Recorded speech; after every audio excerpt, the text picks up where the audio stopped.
Also, Louisa, will people, if they have questions, we're not doing questions, or what are we, we're not doing questions, we are doing questions? Questions will be coming in the chat box, and Malik will point some out to you. All right, so it should come, and you're going to point them out on the city phone, or what? Yes. Because the other one is I can't use. So we'll send to you on your city phone. Thank you. And you are ready to go, Gail. Okay, so good evening. I am Gail Brewer, Manhattan Borough President, and I'm very, very honored to host tonight's conversation on special education in our public schools and how students and families and all of us as New Yorkers adopt to the post-COVID landscape. And I want to say how much I appreciate the some 500 individuals who have signed up tonight, some who have family members with disabilities, and those who just care about a focused, responsive, currently remote learning experience for the summer, and we have no idea what's going to happen in the fall. I particularly want to thank INCLUDEnyc.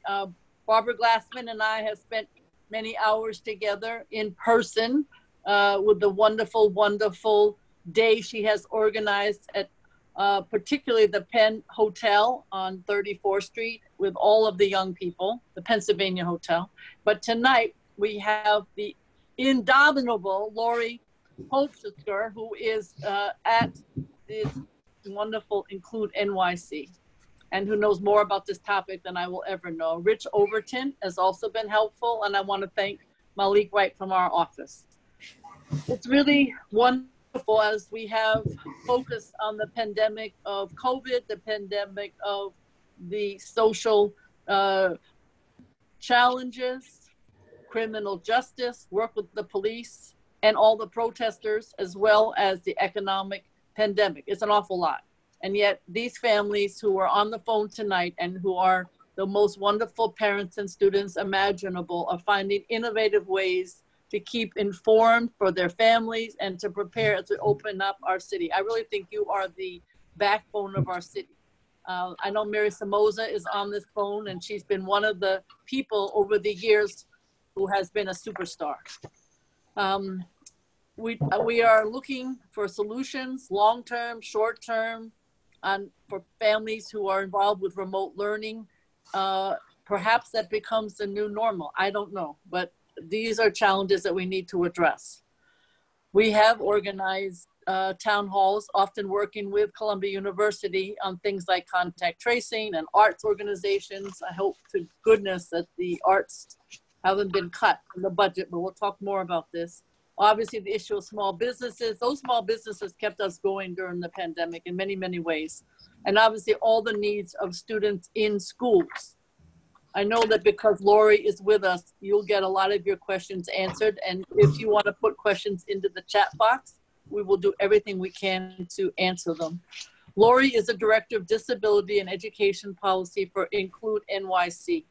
And many of you know, it is a phenomenal organization that provides training and information for young people with any disability, for their families and for them. It also advocates for meaningful inclusion in the broader community. And certainly this amazing woman has experience like none other as an educator, a leader, a parent of a student with learning disabilities.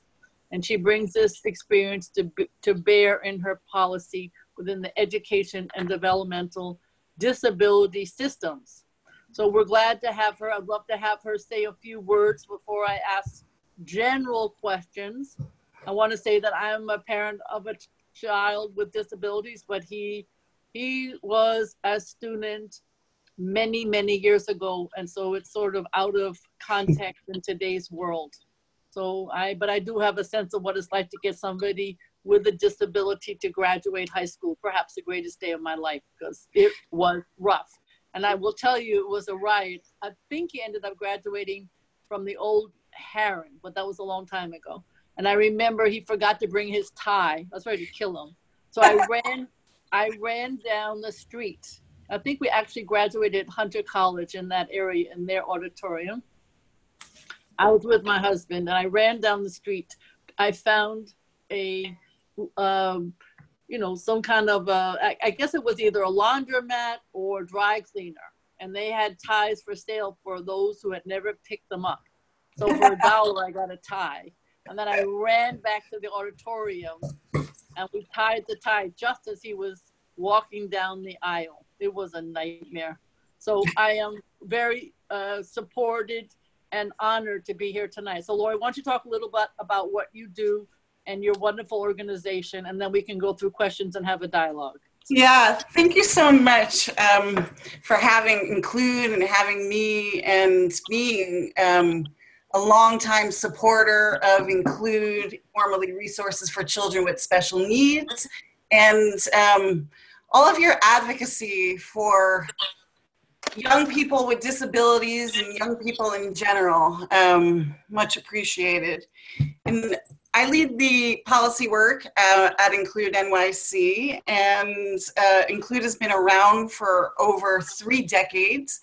We have grown a lot in the past few years, and we work with families for free who have children with any known or suspected disability, helping them navigate, you know, the education world, the special education process, from referral to evaluation to IEP development to schools to programmings to, you know, practicing for IEP meetings. We have a helpline in both English and Spanish and any other language that is necessary. We do a lot of online programming right now, including support groups and topical workshops, such as applying to middle school, high school, going into kindergarten, general parenting a child with a disability. And we also work directly with young people themselves with disabilities who are figuring out what's next for them after they leave the education system. And through our policy work, we're involved in a lot of coalitions and working groups, and we have a parent advocacy group developing leadership skills and communication abilities, and lots of other stuff that I hope we cover when we speak. Okay, that's a perfect example. So I think the budget, as you know, is supposed to be voted on at 8 o'clock tonight in the City Council. So we know that there is a Schedule C, which has some of the listings of what is in the budget, and we are putting that up on the chat. But I think what we want to know is a little bit about how this year went. I think it was very challenging this past semester. What's going to be happening with students with disabilities this summer? And then we don't know what's going to be in the fall. And I guess also what you need, what students need in terms of the future of virtual and the future of just education in general. I think you told me earlier that the good news is that the Fair Student Funding, which has massive impact, has been reinstated in the budget. You might want to add that to the overall discussion. Sure. So, you know, Fair Student Funding money is school-based, and it uses formulas that have values to each part of the formula to get to a numerical number to cover the cost of services for certain at-risk groups of students, including students with disabilities. And Fair Student Funding regarding students with disabilities is for kids with IEPs in community district schools. It does not include school-based funding for District 75 programs, just in school districts 1 through 32. And how that translates for students with disabilities could be teachers, paraprofessionals. We know that self-contained classes have classroom paras, and there's also, you know, a decent amount of students who have IEP paras in which this help funds, which is one-on-one. We also know that this money is going to help expand programs at schools, and through the years, thank goodness, the DOE has created specialized programs within community schools for certain groups of kids with disabilities, and we know some of them. A perfect example would be the NEST program, yes, which has a high, focus, a big emphasis on socialization skills and smaller classrooms, and hopefully integrating the kids in those environments with non-disabled kids in the school building. Yeah, it's a great program. I know at PS 75 and elsewhere, it is beloved. Yeah. We need more of it. So I guess one of the questions would be, what happened that was positive as well as challenging this past semester, and what you'll be looking forward to the summer and the fall, and there's so many needs that your families have, but maybe you could talk about some of them. Yeah, I mean, the same challenges that too many kids in our system experience impacted the near 300,000 students with IEPs ages 3 through 21. If we zoomed out, 300,000 students alone would make kids with IEPs in New York City in the public school system about the 7th or 8th largest school district in the country. Yep. Bigger than Houston, where the chancellor formerly, managed the system. Yep. And so our kids faced barriers like all other kids, such as access to devices, access to internet.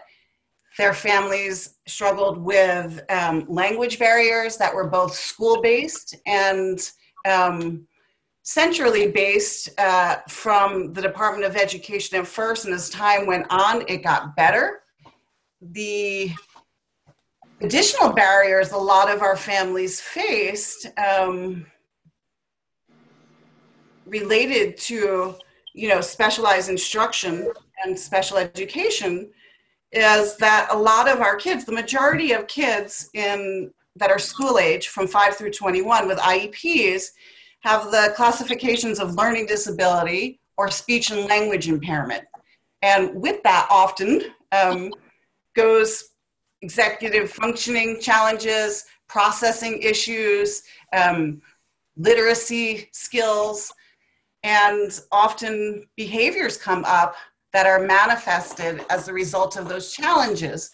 And with all that was happening for everybody, and the trauma and the constant changes, I think our families faced a lot of issues around the emotional needs of our kids before even getting to education, as well as changes in the environment, which may have caused sensory issues, and maybe it was too noisy, maybe it wasn't quiet enough, maybe there was too much fear in the air with people being sick and all the unknowns. And a lack of routine for a lot of our kids is extremely challenging, and not having the structure day to day. And even not taking a bus for a child who's taken a bus their whole life could really shake them up. Yep. So there was a lot of barriers that weren't even academically based. That being said, a lot of our kids, struggle with self-direction and independent skills, and with live instruction not happening in a lot of schools, and including District 75, it means that students have to deconstruct what is given to them on their own without the support of an adult, unless they are lucky enough to have a parent who can intervene. But, most parents, 99.999, are not teachers themselves. We have communication barriers. A lot of kids have problems navigating physically computers and using different platforms. So it's been really, really hard for a lot of our families. I know. very hard. And some of the questions, for instance, on the chat include things like what's going to happen in terms of impartial hearings, because they are nervous about the fall. Is that something that you've been following about? Yeah, I mean, so I'm not sure what the question is exactly about impartial hearings, but they want to just know if the hearings are going to be scheduled. That wouldn't be something that you might know, yes. but yes. So as of now, they're happening remotely, and it took a while, and I think that will continue at the very least. I firmly believe if the city can have hearings in person, they will, if they can figure out how to do it in a safe way and schedule it. And the other issue is, a longstanding issue, is that we have not had enough impartial hearing officers to conduct hearings. And I suspect that people who are impartial hearing officers are going to be older, because they may have been lawyers for their first career, and this is a second gig. Therefore, they may be more ambivalent to go out in person because they may have more concerns or pre-existing conditions. So there are a lot of variables. All right. You have more information, Lori. Goodness. I know that there has been challenging about the synchronous learning that's remote, and it hurts the child, and they're going to have, summer can only have 2 hours per day. So I know this, I've heard this before. How are we going to have more learning that will be required during the fall? It's that whole issue of how much we had in, the last semester, which I know was challenging, and then how much 2 hours or more per day. I've heard this as even a challenge generally, and then what's expected in the fall. There's nobody who might know this, but I just didn't know what INCLUDEnyc is thinking about. Yeah, I'm gonna back us up a second, if you don't mind. Sure. Being that the school year just ended last week, and we know that a lot of kids will go to summer school remotely this year who haven't gone in the past, and those who have IEPs. Mostly talking about students with 10-month IEPs who are now going to get what is known as extended school year services because they didn't meet their IEP goals as a result of school closure from March through the end of June. In addition, we have about 20,000 students in District 75 who have 12-month IEPs, and that is separate than traditional summer school. That being said, now is a really good time if parents are able to carve out an hour and to look at their child's IEP and to see, what mandated services their child has. And when I say that, I mean things such as speech therapy, occupational therapy, how often they are legally entitled to get it as per their child's IEP, and what the last semester looked like. So, for example, I know I'm a parent myself of a 17-year-old with developmental disabilities on the spectrum, cerebral palsy, nonverbal, and for the first 6 weeks, I do this for a living, education was not a priority because he was so off the charts emotionally, behaviorally, that we needed to stabilize him and ourselves before we could get to that. Meaning he didn't get all of his therapies. And, these are decisions that parents have to make in terms of, are they going to ask for services to be made up? Are they going to ask for all of them? And we could talk about that more later because I think it's important. But going back to looking at your child's IEP now, I think it'll be helpful for parents to look at their child's goals as well as to see a section that is known as present level of performances. Right. And when IEPs are created, they take the findings of evaluations and use that to shape the goals. And so I firmly believe almost all kids are going to be in a different place now than they were in March as a result of remote learning. And so parents should think about the last time their child was evaluated and, you know, reach out to us, you know, if they're thinking about asking for a reevaluation when schools reopen, so we can help them write that letter formally requesting it. Because the needs of kids academically, socially, environmentally, for kids who are older, their transition goals, that's going to look very different now because unfortunately, a lot of kids may have regressed academically or skill-wise. And so we need new results. We need a new IEP, I think, for the most part. Okay, because because what the question was, would there be more synchronistic learning in the fall? So I think what you're stating is you have to read the IEP, make sure that you are entitled, and then make sure that you advocate for it, etc. But it's very confusing for parents. It is. I mean, and so like nobody knows what's going to happen in the fall. The city is yet to release their plans. We know that it's contingent on, you know, the public health crisis and where we're at. And as most people know, there is a legitimate fear there may be a second wave. But what we do know is that no more than a third of students will be allowed in a building.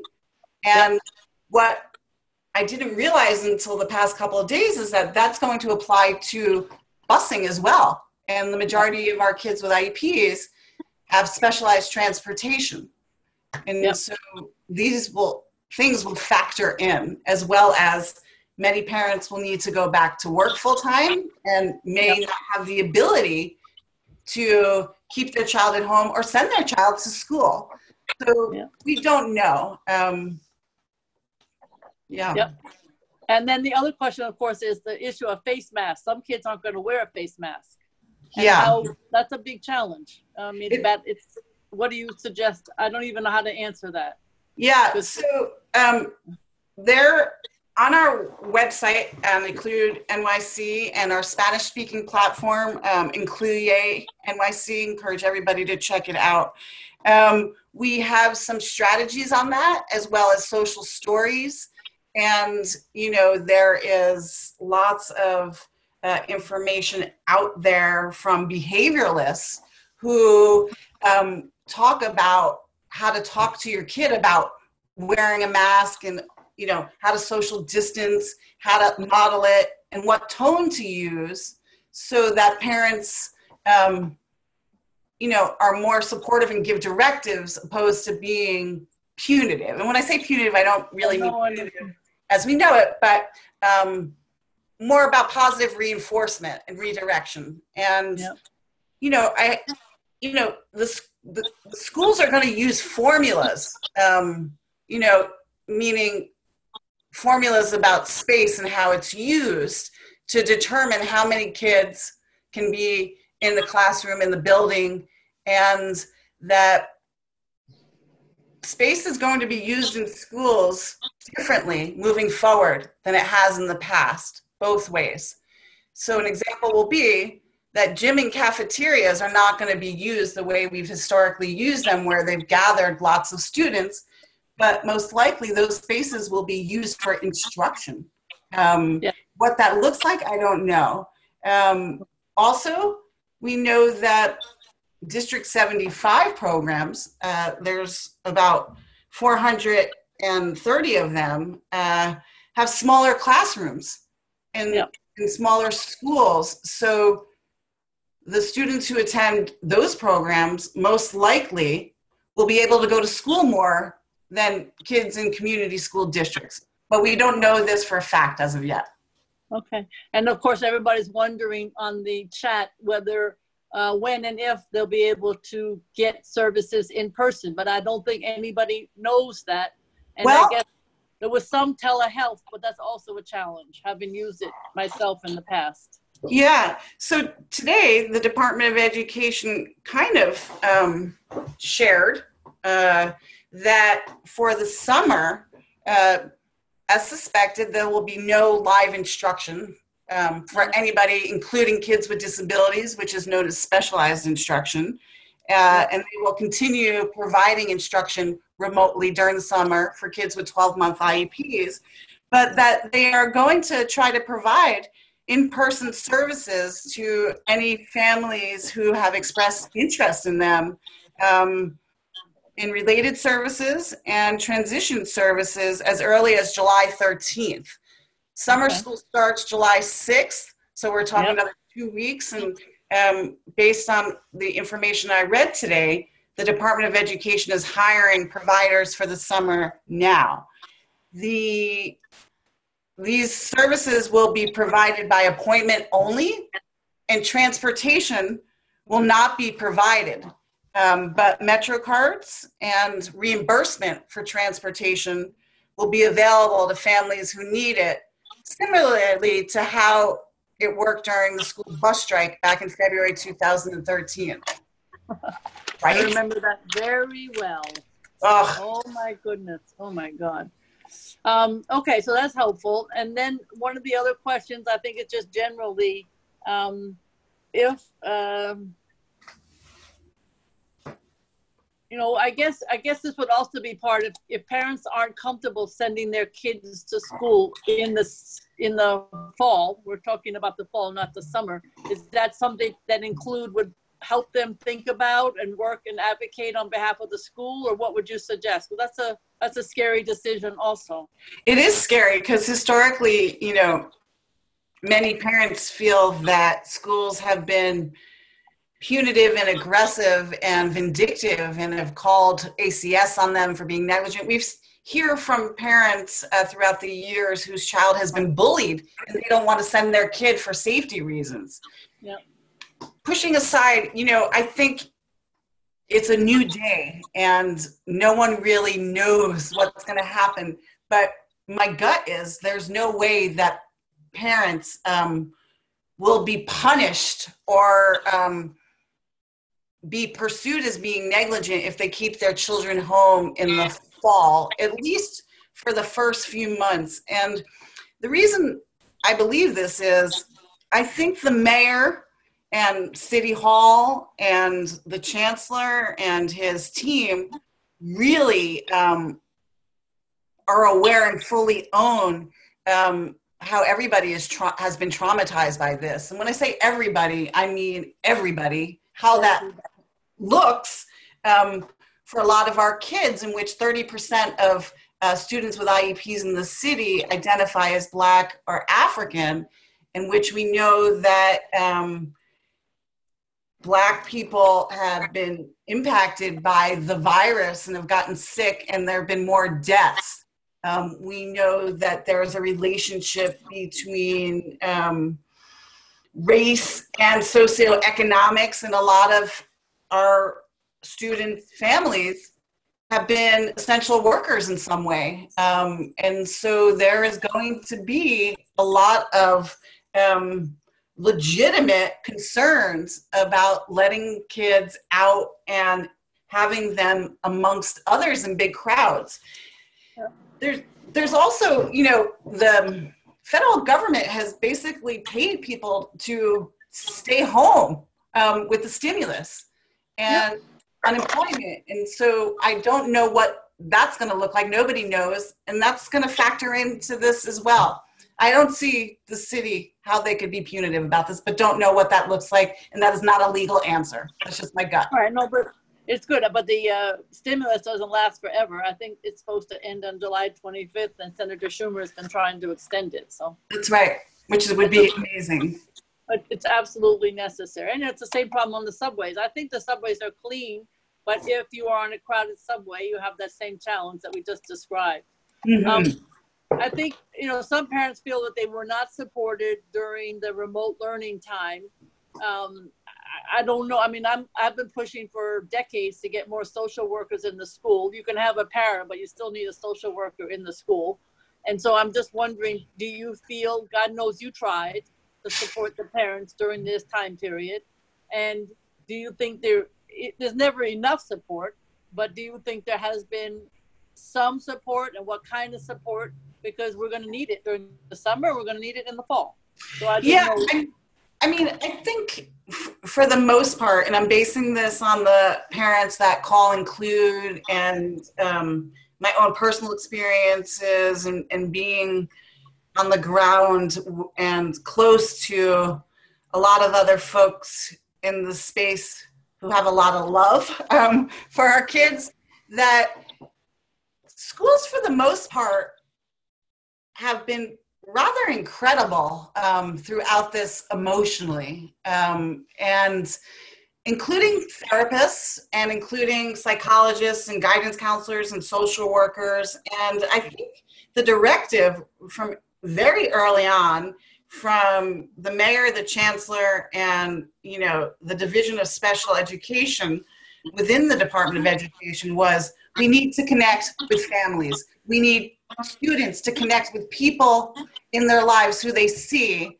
as a result of the trauma and the fear, and also because of the social isolation that has happened. And, for a lot of our kids, that's what gets them to school. That's what gets them moving along, and it's been really, really hard.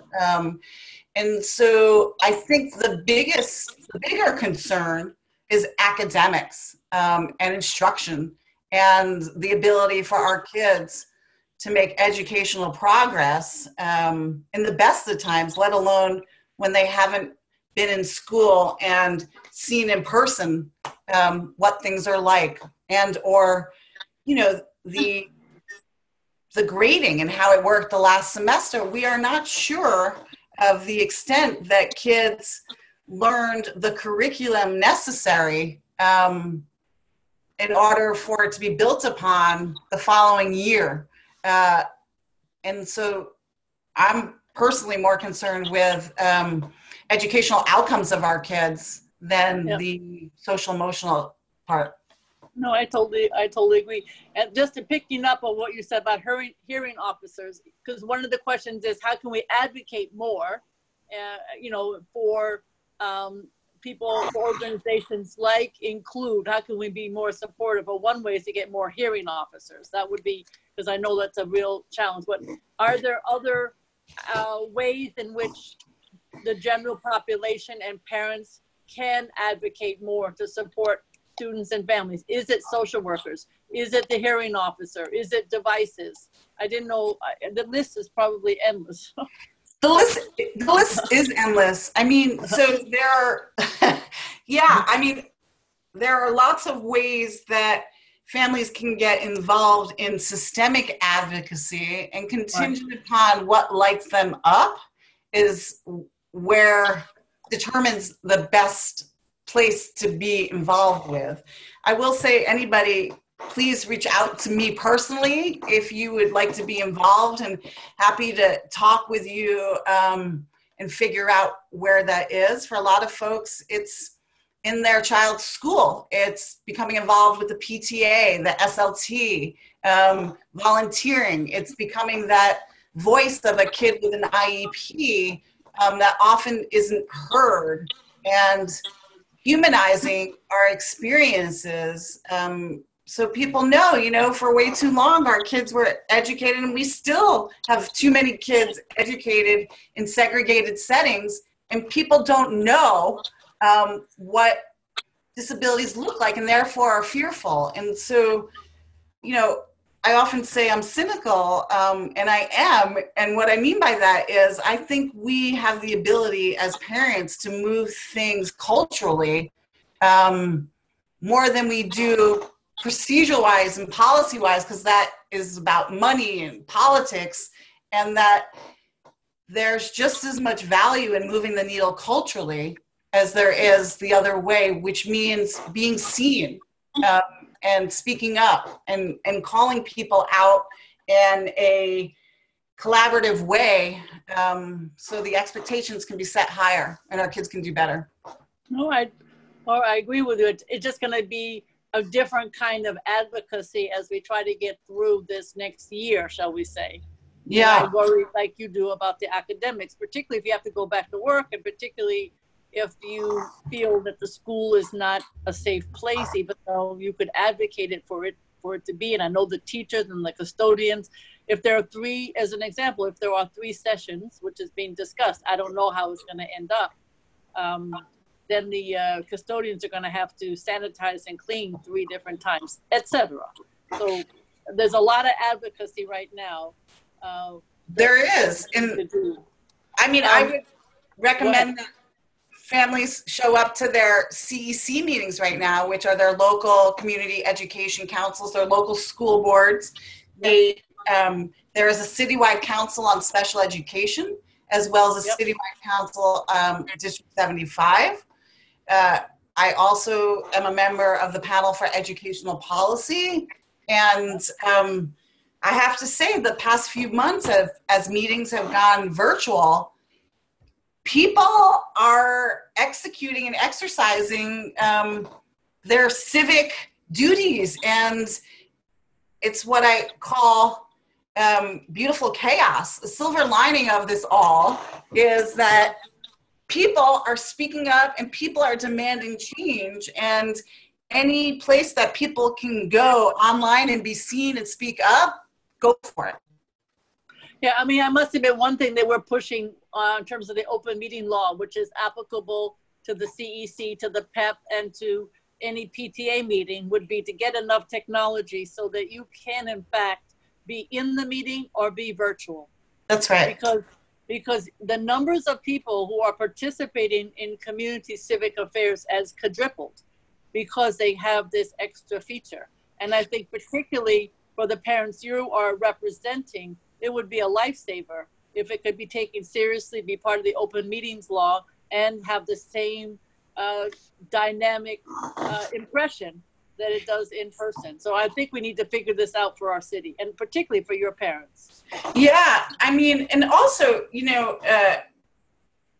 I really hope moving forward that the Department of Education leverages parents using technology right now and includes them more in the education of students, meaning, you know, counseling, I think, and, you know, we talk about social workers. There has never been a more pressing time and need for families to have access to these people in these roles for other supports that are non-education related. We know unemployment, food insecurities. It is a new day, and we have a financial crisis on our hands and for the next couple of years. Yep, I'm 100% in agreement. So one question was, do young people who were initially referred to the CPSC for an evaluation but were not evaluated due to the school closures need to be re-referred? That's very specific, but I didn't know if you know the answer. That's a great question. So I legally think the answer is no.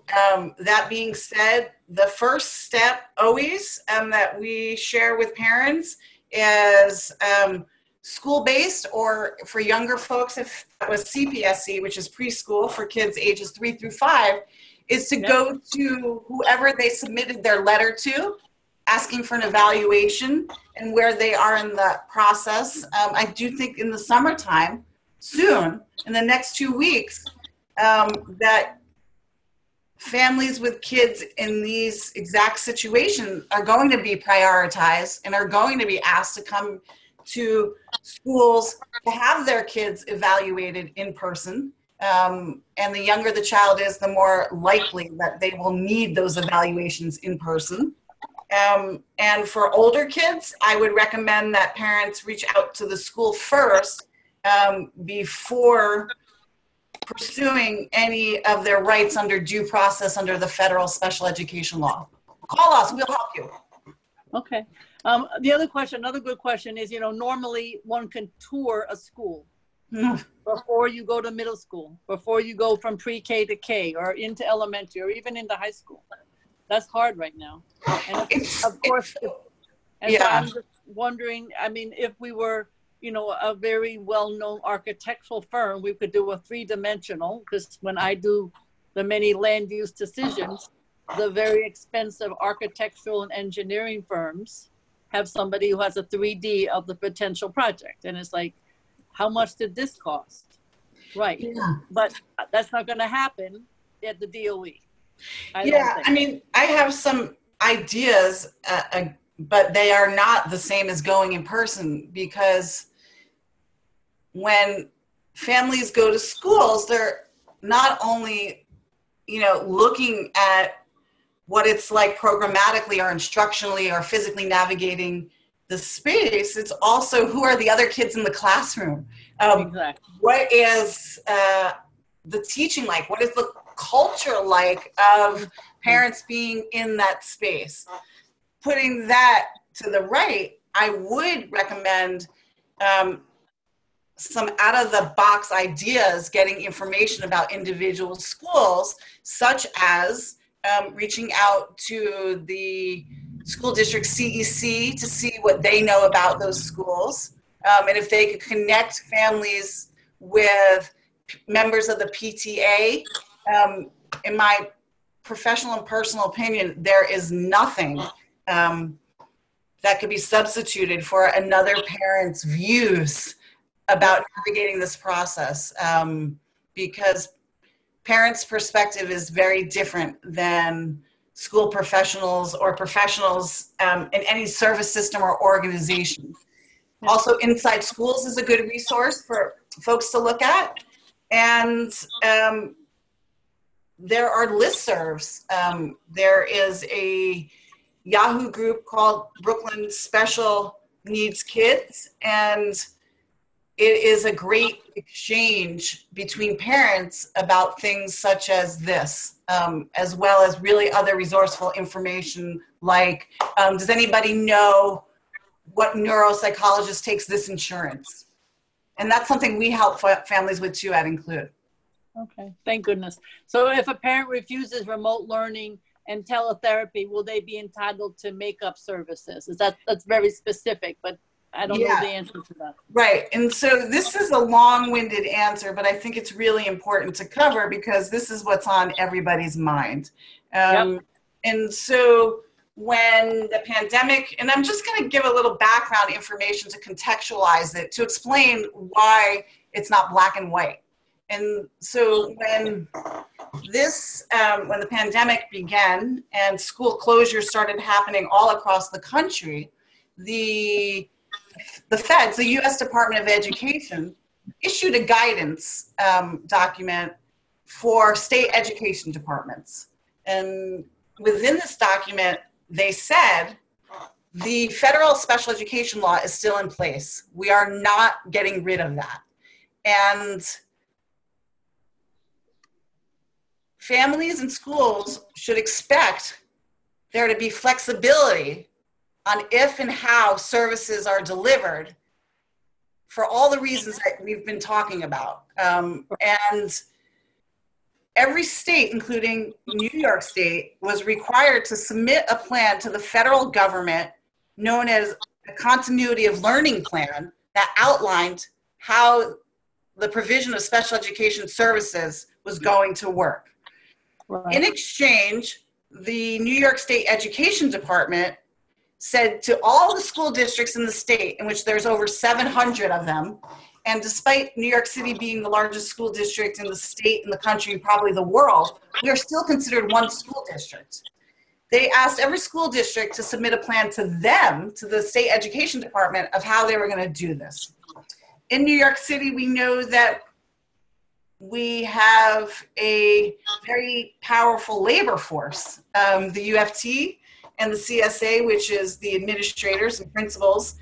And the DOE talked with them and came up with something known as a special education remote learning plan. And every school was required to create one of these plans for every child with an IEP that outlined if and how and when services were going to be delivered to students during school closure. This document is different than an IEP because IEPs are written for traditional school year and are written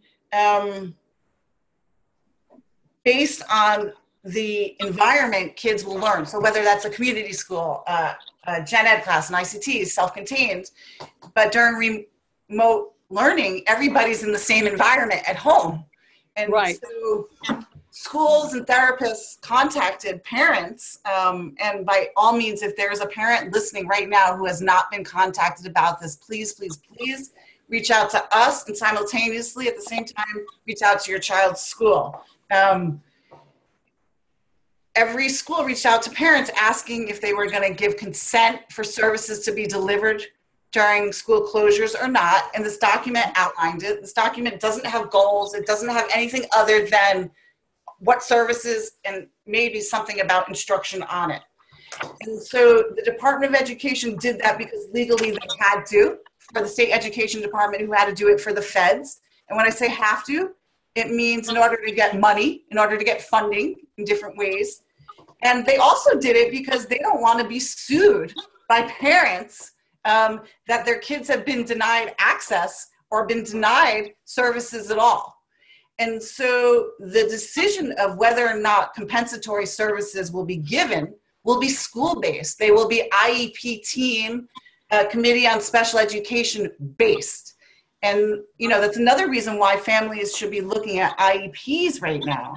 And so there's no guarantees about this, but, you know, committees and teams are going to be getting families together if they haven't already. I do think that there are schools who have already contacted parents asking them about this. I do think there are families who have reached out to schools asking about it. But bottom line, there is no policy that is coming out from the New York City Department of Education that is going to require schools having these conversations. And so the responsibility is on the families. And I highly recommend anybody who wants to pursue this to call us or any other organization that's out there helping families, including Advocates for Children, Synergia, and to explore this. And some of the questions that, you know, teams are going to be asked is, you know, was the student provided instruction or services at all remotely? How did that go? To what extent? Were alternative methods used? Are they beneficial? Was the student able to be engaged? Did they, you know, were they able to make achievement? Did they meet their IEP goals? Were they able to participate with the general education curriculum? But the biggest factor in the world of compensatory service, which again is a legal remedy through the federal special education law, is did the child regress? And regress, again, could be either academically or skill-wise. And, you know, as a parent myself, the first few months, my guy really significantly regressed with his independent living skills, and had very little independence, was very clingy, and basic things became highly problematic. And I say that because parents need to think about what that is for their kid if their child has more involved needs and is developmentally disabled. And for all the parents in District 75, I would recommend thinking about if your child has regressed skill-wise first before academically. Okay. Laura, you're amazing. I mean, I think the next question is maybe answered, but the issue is that the extended year summer remote learning plan, you talked, you know, I referred to that, and summer services, are they supposed to be directed to the central special education team now instead of the usual September, June school team, which is going to start tomorrow? This is so confusing for parents. It is. And so whoever asked that question is in the know because it's very detailed. And, you know, it's hard to generalize an answer. And I recommend here too, always start with your kid's school. The central base support team usually is about children being deferred to a non-public school placement. And schools are the ones who should be deciding this. I would go to your CSC team at your school first. Okay. I mean, there's a lot of questions you can imagine about what do I do in my individual situation, but you know, what suggestions do you have in regard to attaining a one-to-one sets provided for summer and September? Again, that's going to your school. It's so hard. It is. It would be going to your school. Okay. Yeah. I mean, I do think the city is exploring the option of providing at-home services. You know, nobody's talking about it. Also for families of children on the autism spectrum, right? It's become a lot easier these days to get home-based support independent of the Department of Education and through your private insurance, and even some managed care through Medicaid. Again, it's not a one-size-fits-all answer. What I'm saying is that I think at some point the city's going to have to provide at-home services if this continues, which it looks like it will, and that there are other funding sources for at home. And please reach out to us at Include so we can help you brainstorm on that.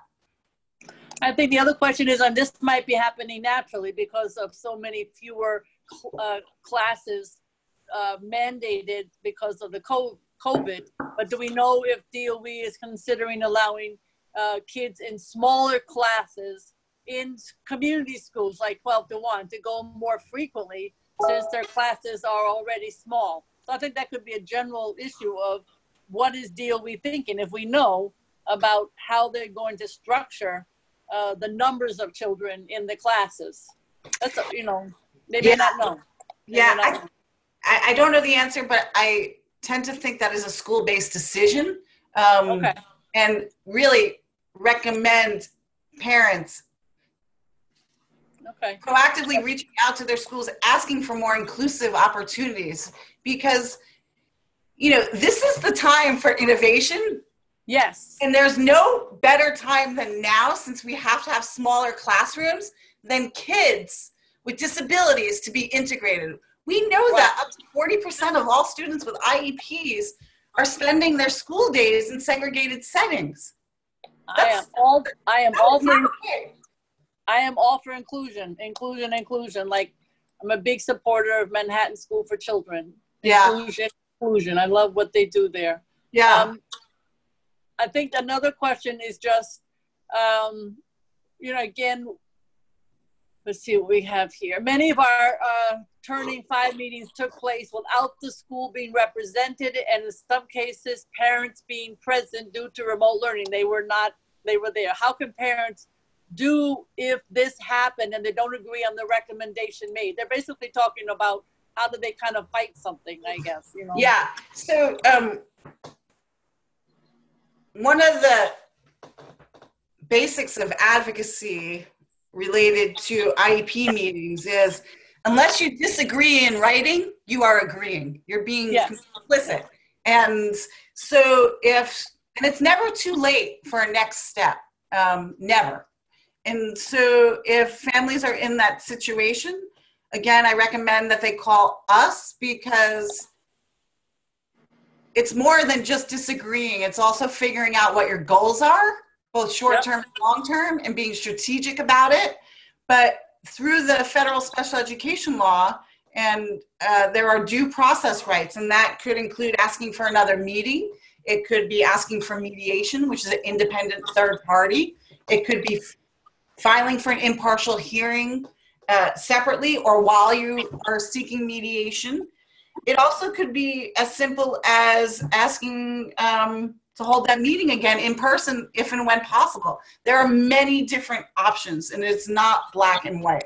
Wait, that is a wrong analogy to use right now. It is not this or that. Okay. Yeah. The other question is, if for the schools that have social workers, and it's, you know, we have 700 schools that don't.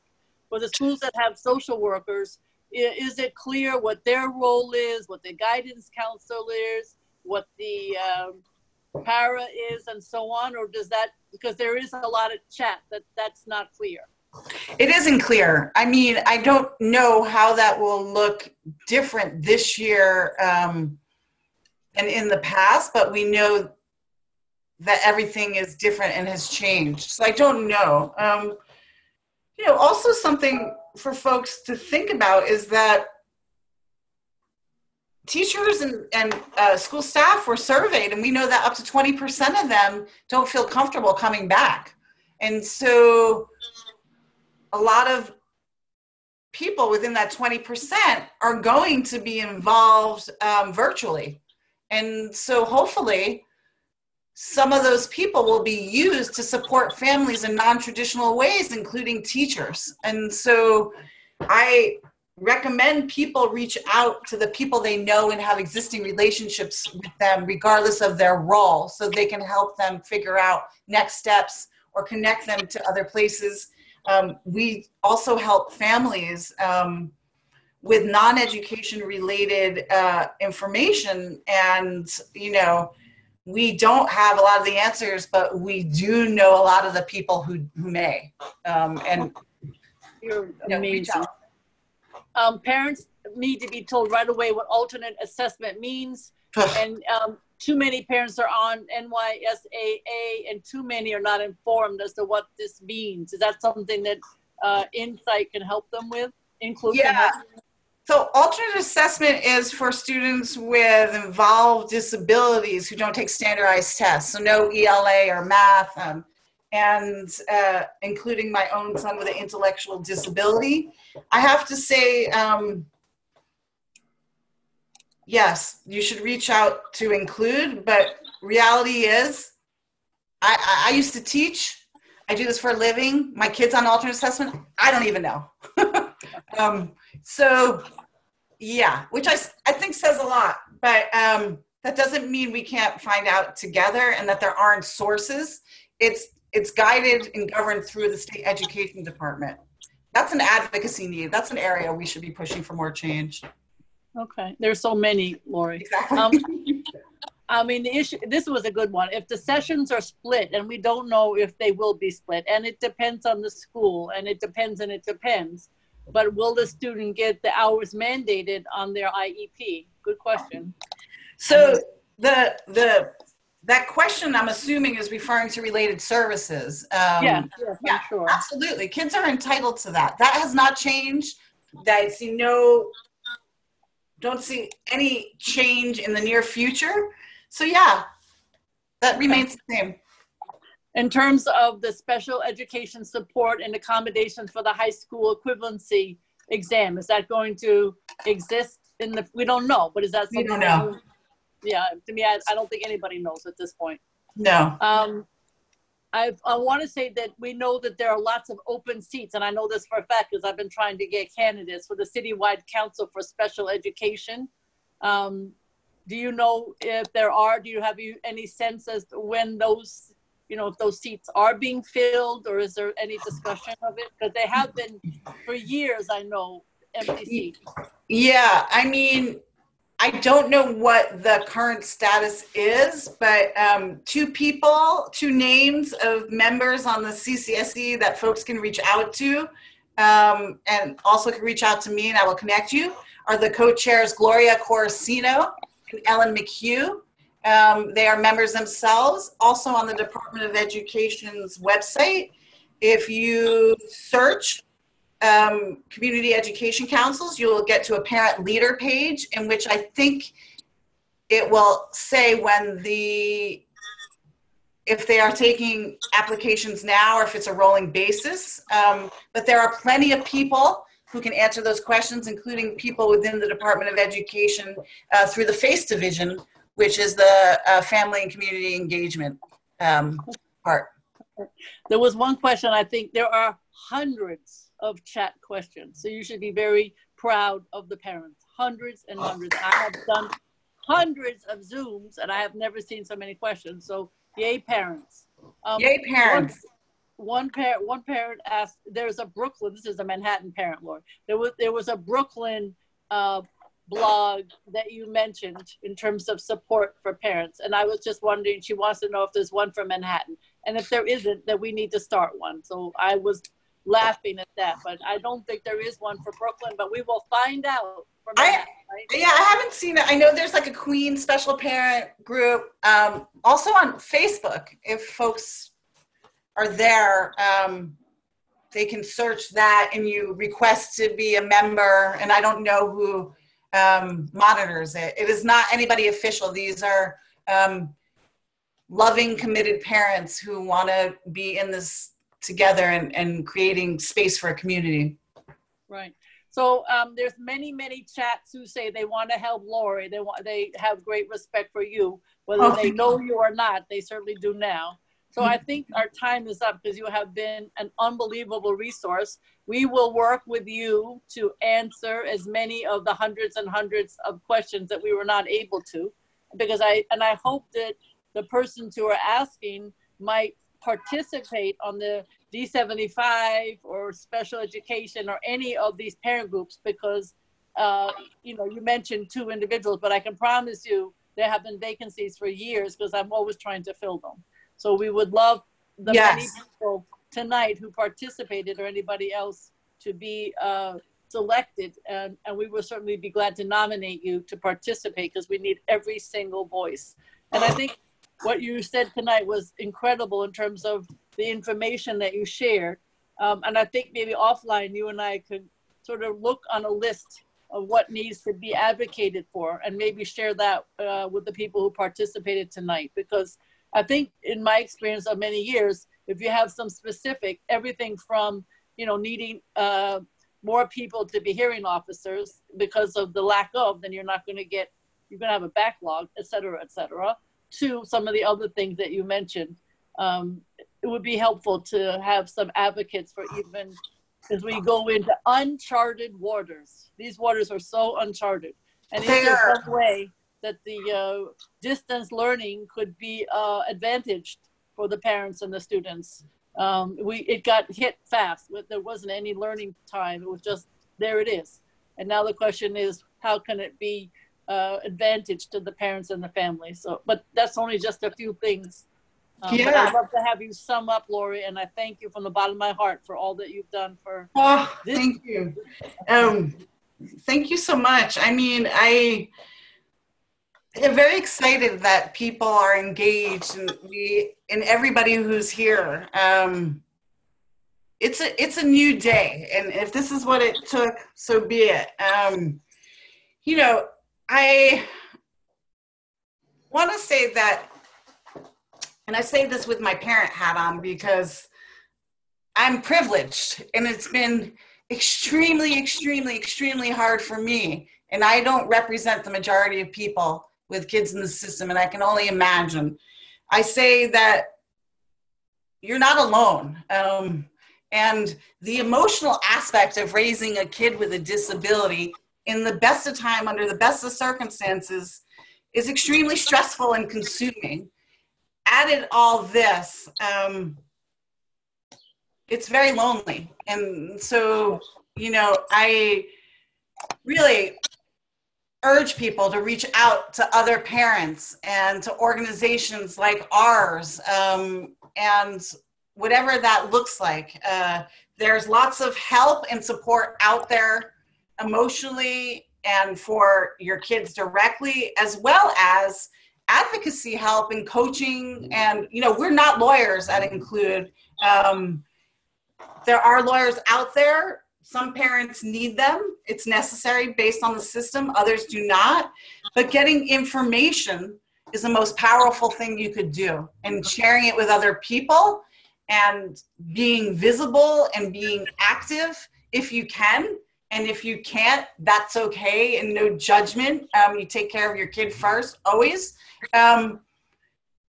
Maybe now's the time we can move things. We've come a long way in the world of special education, but we have so far to go, and there is such an achievement gap between students with disabilities and those without, that we need all the help pushing the system as much as we can. Well, thank you very much. And the last chat said, Include taught me how to be a parent. Yeah. You should be very proud. That was a closing line from somebody on the chat. I don't think it gets better than that. Yes. Yeah, thank you so much for having us, Gail. Thank you very much, and to be continued in terms of advocacy. Yeah. Bye-bye. Bye-bye. Thank you. Thank you. Thank you so much.